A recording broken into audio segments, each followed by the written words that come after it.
What's up guys, my name is Ace, and today we're going to be talking about the new best long-range weapon to be using in Warzone. And this is going to be new for some people, but not for everyone. But as it is right now, the top meta gun, especially for long ranges that people tend to use, is the Fara 83. This is the most popular gun in Warzone currently, and it's what most of the top players are using for their long-range full auto. Now, the Fara did get a little bit of a recoil nerf a couple weeks ago, but this wasn't a big enough nerf to really stop people from using it. It's still extremely accurate, especially when you stack it with attachments, and therefore, even after those nerfs, it's still top tier for long range. And don't get me wrong, in this video, I'm in no way saying that the Fara 83 isn't a good long-range gun. I just think there is now a better, more accurate, as well as higher damage and better time to kill option for both close range as well as long ranges. And this is the C58 with a particular setup. Now, for those that don't know, a little while back, they buffed the 3x and the 4x optics for the Cold War weapons, so they actually help with recoil control a little bit. And in my testing at the time, I did test a couple different guns, and these were the results that I got. They were consistent across several guns, where the 3x optic appeared to give the best recoil reduction, but the 4x did appear to help slightly compared to the base. It turns out, though, I've actually had a lot of people tweeting this to me over the past couple weeks. The C58 is a special case, and I don't know if this is something that changed recently or if this was always the case and it just wasn't one of the guns that I tested when I was testing the optic recoil. But let's have a look at the recoil patterns with the C58 here. And as you can see, the 4x optic significantly reduces our recoil. This is a massive reduction. We're looking at a roughly 40 to 50% reduction to our vertical recoil, whereas when we look at the 3x, it does help a little bit compared to the base, but not nearly as much as the 4x.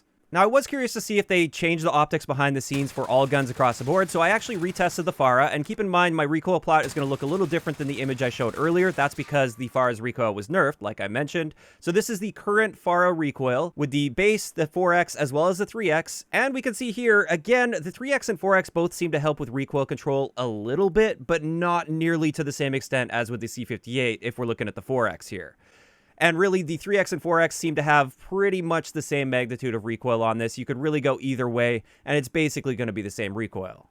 So it really does appear that the C58 is a huge outlier here when it comes to the 4x optic. I don't know if this is a bug or intended, but this is where I then wanted to stack up on attachments on the Fara versus the C58 to see which one can be more accurate when you stack it with all of the best recoil control attachments. So this is going to be with the final suppressor, which helps with recoil control. This is going to be with the 6th barrel attachment, which again helps the most with recoil control. And then finally, we've got the Spetsnaz/Field Agent grip, which is the best recoil control grip that you can have. And as we can see here, even though the Fara is still very, very accurate and has very little recoil, when you compare it to the C58 when it's stacked with the 4x optic and the other attachments, there's no contest here. The C58 is very noticeably more accurate. It kicks literally just straight upward. There's basically no horizontal bounce at all, whereas the Fara does kick upward and to the right, and then it corrects itself a little to the left and then goes back up. The C58 doesn't have any of that, and therefore the C58 is actually very noticeably more accurate than the Fara 83 with this particular setup.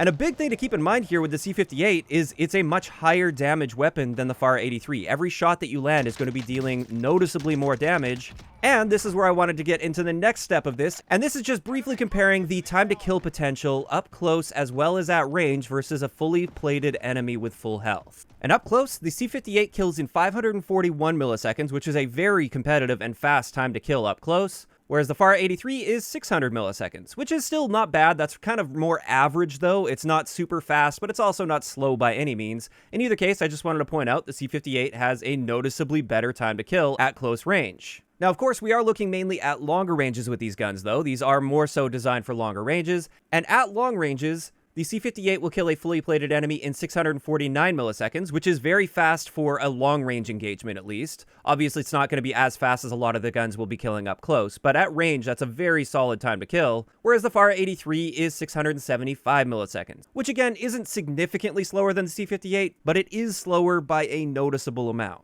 So what this means is not only does the C58 kill faster in all situations compared to the Fara 83, it's also noticeably more accurate if you're using the 4x optic on it.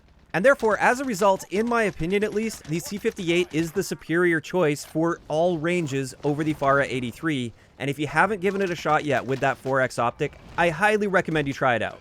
Now, I do want to clarify here, since we haven't looked at every single detailed stat, there are a few downsides to using a C58 over a Fara 83, and that is, with the Fara, you can shoot people anywhere in the body and you deal the same amount of damage, whereas with the C58, you're going to be dealing more damage to the torso, as well as upper torso, so you really want to be trying to hit those torso and upper torso shots, which is super easy to do with the almost zero recoil that this has.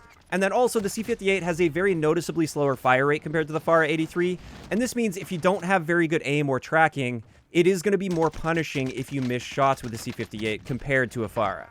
So I would say, at least for players that are confident in their aiming ability and their ability to track targets at range, the C58 is clearly the better option. However, if you're not 100% confident with your aim and you're a bit sloppy with your shots, you tend to miss a few shots here or there, the Fara 83 is still probably going to be your best bet. In either case, I just wanted to point all of this out so you guys can make that decision for yourself. Personally, I see myself swapping to the C58 as my longer range gun far more often than the Fara 83 now, and I've just been finding a lot of success with the C58 lately. So if you guys haven't really dabbled with it, make sure you try it out, and I think you'll be very pleasantly surprised. But with that, that's going to wrap it up for today's video. I'd like to hear in the comment section below, what do you guys think about this insane recoil reduction with the 4x optic on the C58 specifically? Do you think this is a bug, and do you think this should be changed, or do you kind of like it how it is? Just let me know those thoughts down below.